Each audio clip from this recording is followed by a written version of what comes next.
After the mediocre Bioshock 2, I wasn't sure if this game could live up to the hype over the last 4 years. I started to gain hope for this game after I heard they were only focusing on the single player campaign and completely ignoring multiplayer. When I found out the original story creator was also working on the game again, he didn't work on Bioshock 2. I knew it would be a day one purchase. Bring us the girl and wipe away the debt. Words that feel like exploration of the world of Columbia. When you're first thrown into the world via the Lighthouse, you would expect to start fighting right away like Will shooters. This is where the game is unlike others and completely threw me off the normal pacing I'm used to. You are welcome to this city and able to explore a pretty big area, getting a grasp on the world is like compared to the bottom. Right away, you can tell the type of atmosphere these people lived in and what type of propaganda Comstock has fed them. I was really surprised at the lengths they went to and the risks they took to portray the lengths that people will go to for a perfect society for themselves.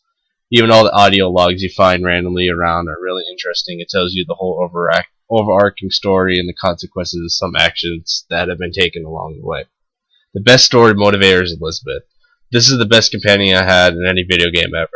The way she grows up along the way and her reaction to the events that have impacts to the story is a huge feat of storytelling. If you spend the time allowing her to explore, if you run ahead, she won't explore. The time spent to her dialogue and first exposure outside of her room is so wonderfully created that it wowed me throughout the game.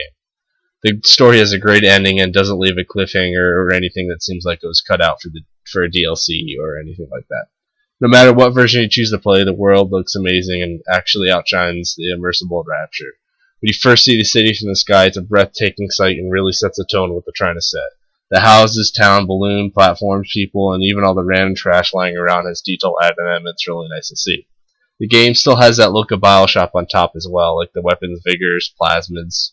They were called plasmids in Bioshock 1, and pretty much everything else that has Bioshock polish added to them. The facial animations and the people are really surprised me on this one, especially Elizabeth. You can tell what they're feeling and able to understand their pain, happiness, or whatever they're feeling at the time. Speaking of Elizabeth, her character design and animations she pulls off are wonderfully created and really pulls you into the type of character she is.